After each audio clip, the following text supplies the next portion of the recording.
Coach Brauman, talk about the indoors as a whole. What you thought about how your athletes did? Yeah, overall we had a really good indoor.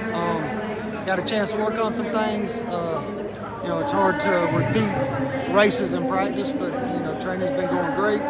When it's going well, you take it to the track and try to work on things under some pressure. So it's been a really good indoor. Obviously, the big goal is outdoors. So what do you focus on during this indoor few months, January and February, to keep them motivated? Because August is still so far away. Like, how do you kind of keep them mentally focused? Well, that's kind of why I'm letting them run a few races, to be honest with you. Just keeping that out there is a little bit of an incentive to keep getting the work done. But as far as training and stuff goes, training hasn't changed. We're still doing the same stuff this time of year that we always do, whether we're racing or not.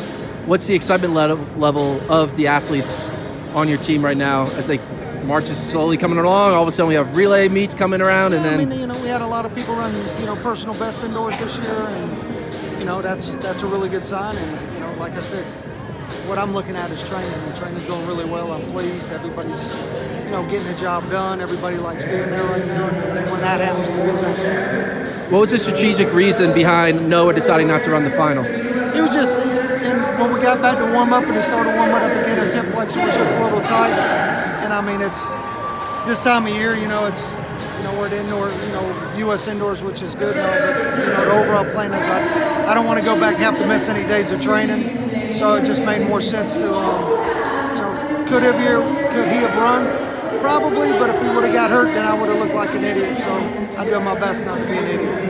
Now that indoor season's complete, obviously Noah has big goals to do a 1 and 2 potentially. What do you think his indoor season is representative of his ability in that 100 now? Like, are you able to look to 100 is possible, and how do you kind of react to his season? Yeah, if you can run 100, you run a 2. If you run a 2, you run 100. It's just how it works. But he's continually just trying to get better at that. First 30 meters, making sure he's working on his acceleration pattern, and as that happens, which is what a lot of the emphasis was this indoor season, he's starting to show that that's coming around, and once that does, if he's beside you at 60 meters, you're in trouble. In other news in the sprinting world, Michael Norman announced that he's going to be focusing on the 100 this year. What's your reaction to now another 9.8 type guy in the mix with Noah and all the other top Americans?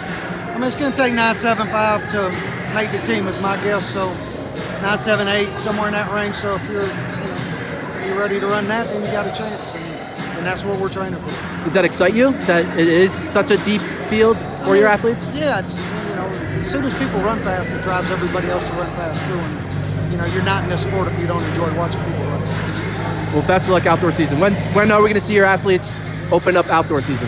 Probably around Florida relays is the plan right now. Do some relay meets and go from there. Cool. So April, basically? First of April. All right. Well, best of luck. Thanks a lot. Thanks, Coach.